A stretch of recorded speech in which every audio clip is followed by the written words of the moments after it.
Hey, where's the music? Usually have music playing under these. Usually it's music that's sort of relevant to the book, but I couldn't think of anything for this one, so we'll just go with our old standby for post-apocalyptic stories. Here we go. So, Insurgent, the second book in the series following Divergent. If you have not seen my review of Divergent, please go watch that first, because it's entertaining and you should. Also, you will really have to have read Divergent before you read Insurgent. Yeah. So, those of you who have seen my Divergent review, remember that I sort of shredded it into tiny pieces, like my cat when it gets a hold of a roll of toilet paper. And unfortunately, that's gonna happen again. See, people kept assuring me that the second book was better. And once again, as I read, I found myself feeling guilty for finding all the problems with it that I did. But then I realized, why the heck am I feeling guilty? I rip apart every book I read. Why is this one any different? Just because it's popular. So, with that said, let's read the back, and then we'll tear into this baby. One choice can transform you, or it can destroy you. But every choice has consequences, and as unrest surges in the factions all around her, Triss Pryor must continue trying to save those she loves, and herself, while grappling with the haunting question of grief, forgiveness, identity, and loyalty, politics, and love. Well, that's a lot of things that don't actually really come up much. Triss's initiation day should have been marked by celebration and victory with her chosen faction. Instead, the day ended with unspeakable horrors. War now looms as conflict between the factions and their ideologies grows. And in times of war, sides must be chosen, secrets will emerge, and choices will become even more irrevocable and even more powerful. Transformed by her own decisions, but also by the haunting grief and guilt, radical new discoveries, and shifting relationships, Triss must fully embrace her divergence, even if she does not know what she may lose by doing so. Oh yeah. Let's just grab Mr. Notebook. Okay, first of all, spoilers. It probably says so in the title of this video, but I'm just going to spoil the ever-living shit out of this one. So I recommend that you read the book, actually, before watching this review, because it's going to make more sense. If you haven't read the book, you can still watch this review, but I think it'll be more enjoyable if you have read the book. So, give you a second, go do that. Done? Okay. So this time my critiques are sort of in the order I thought of them as I was going through the book. Because I was just writing, I had my notebook there, and I was just writing as I went. So here we go. So first of all, the main characters. Triss, if you remember in the previous book, she kind of fit into the asshole archetype for female main characters that seems to be going on right now. This book she has swung the other way, and she is now nestled safely into the emo archetype, in which Bella Swan also lives, I'm afraid. In the previous book, a lot of people noticed that when her parents died, she barely batted an eye, she just kept going, and that can be attributed to the fact that she was in battle and you don't have time to process that stuff when you're in battle. But now she has had a chance to process it, and she will not fucking shut up about it. I mean, I understand that you want to get across grief here, but seriously, as readers, we don't need to read every single time she has a thought about her parents. Every single time she has guilt over shooting that guy, who I don't remember. I guess he was one of her best friends, but I don't really remember why. And Tobias, these names are weird. Beatrice and Tobias. Did we just reach into, like, popular names from biblical times book for these names? But anyway, Tobias also has a radical change from boring in the previous book to straight up dickwad in this one. He has, like, no redeeming qualities. He is an emotionally abusive asshat. And yet Triss still really wants him to love her and really just fawns over him all the time, and you're just like, you just want to smack her. I was hoping for a love triangle so that we could get a redeemable guy for Triss to like. That is how bad this was. I was hoping for a love triangle. What? I mean, the author didn't want to put one in. I know for a fact that Veronica Roth really wanted to avoid that trope. But instead she stumbled into Bella Edward territory of the abusive boy and the emo girl who loves him for no good reason. So that's not good either. Their relationship is much more in the forefront of this book. Well, I just found it boring in the last book, in this one I found it straight up frustrating because, as I said, he's an ass, she's an emo. Together they equal a really obnoxious couple who have some serious problems because they argue constantly over stuff that could be easily talked about in a rational manner. I mean, I know they're supposed to be teenagers, and teenagers don't always think rationally in their relationships, duh. But these two have crossed the line between seeming like ordinary teenagers and seeming just like really dumb people who have no idea how relationships work. Ugh, it was frustrating.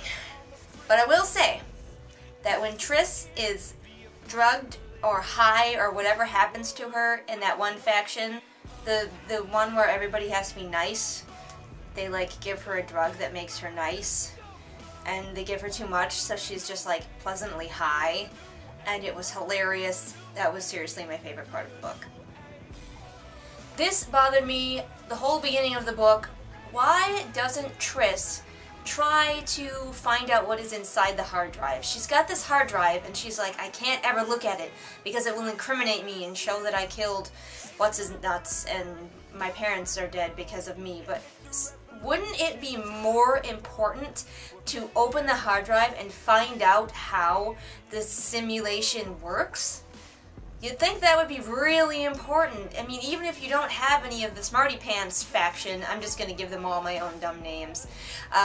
Even if you don't have any of the Smarty Pants faction with you, somebody maybe could figure out what is on this hard drive and find out how the simulation works, how people are being controlled, and how to stop it. But no, she's just like, I gotta hide it, I gotta hide it, and then she destroys it, and I was pulling out my hair going, what is wrong with you? A lot of people have noticed this as well. For some reason, why is it that, for the most part, there are a few characters that swing the other way, but for the most part in this book, the brainy ones are sort of unanimously evil and corrupt, and the homicidal, dangerous, idiot warrior ones are the good guys.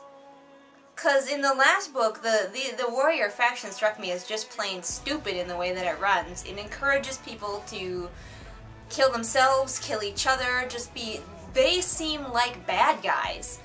The smart ones, I mean, yeah, they've got this simulation that made the warriors massacre some other people, that's bad. But all of them can't be evil. There's like 2 that we find that aren't evil.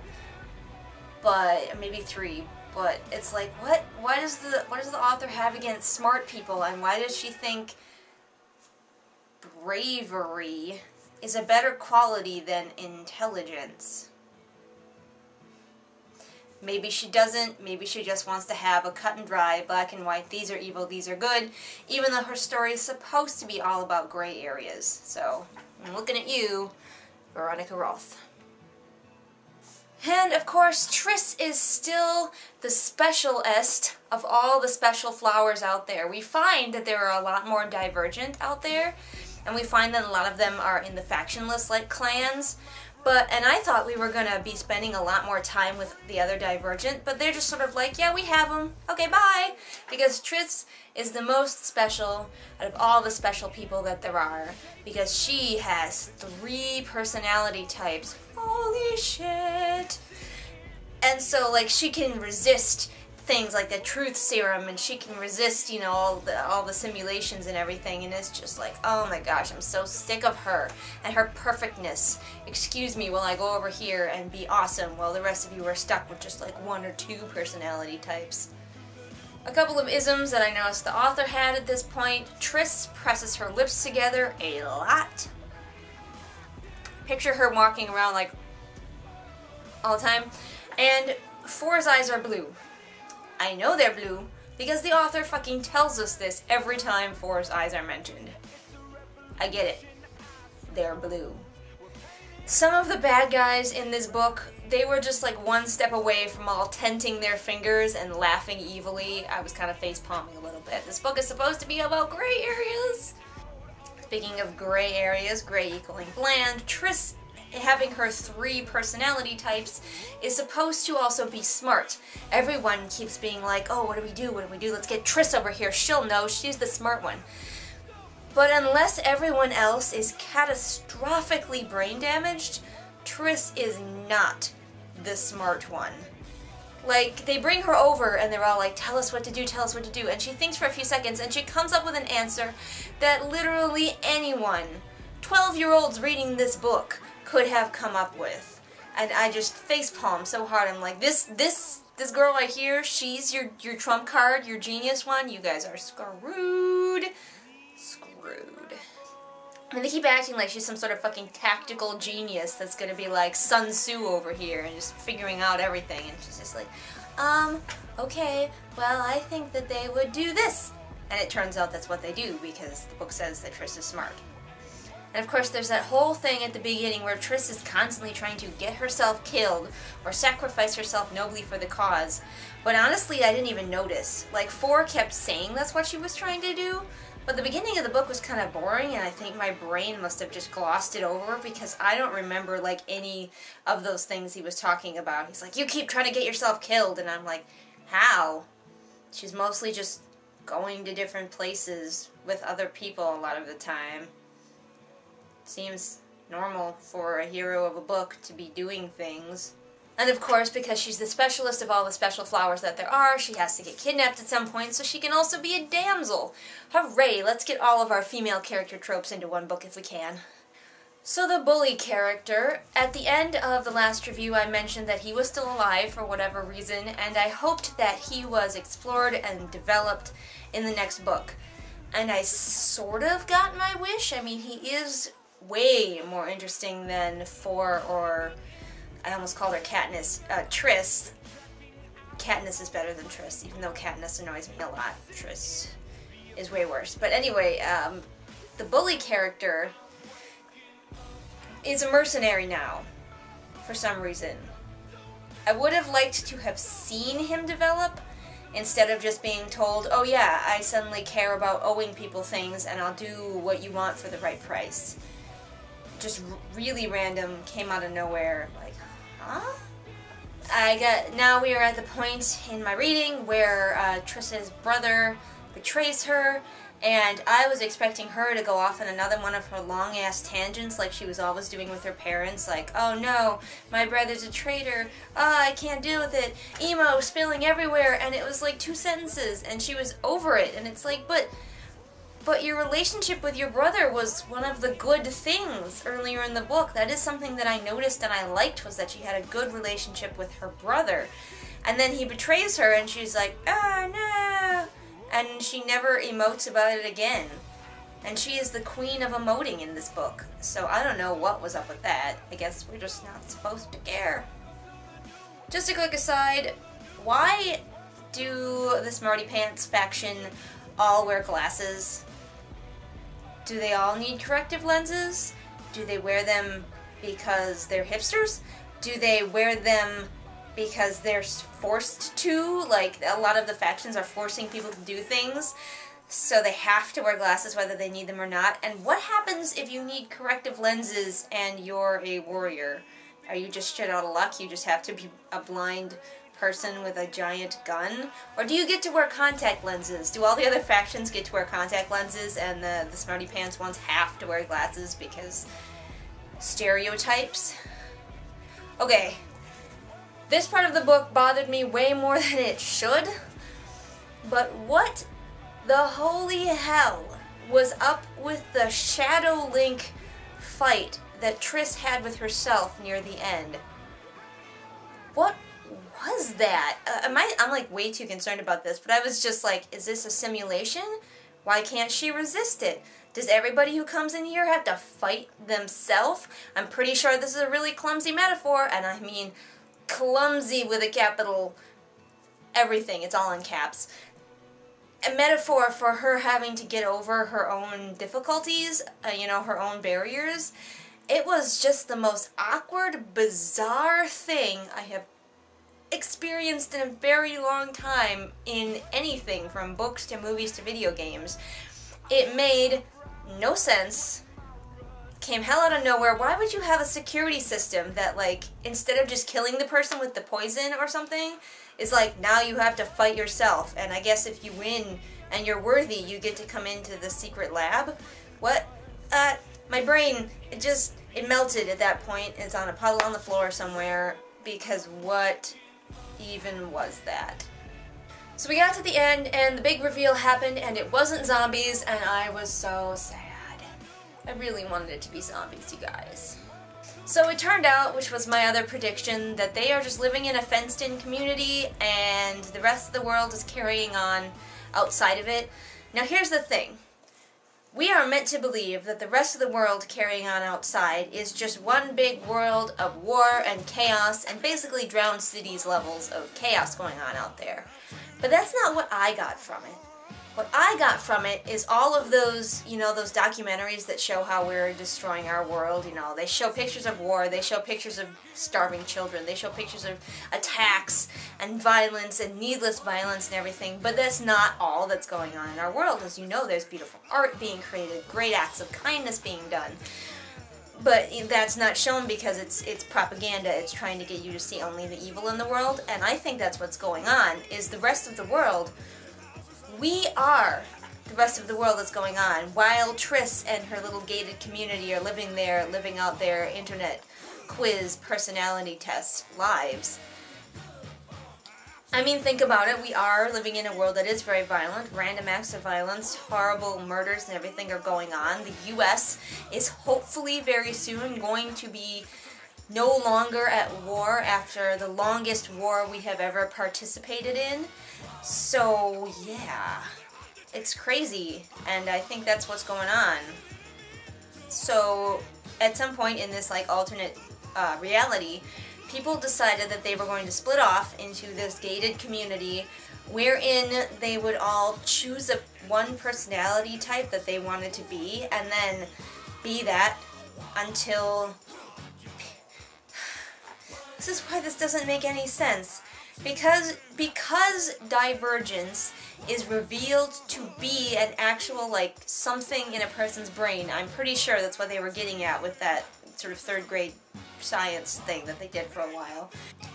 All of these people went into this community to wait for normal people to come back out. Because I, by the standards of that world, would be divergent because I have more than one personality type.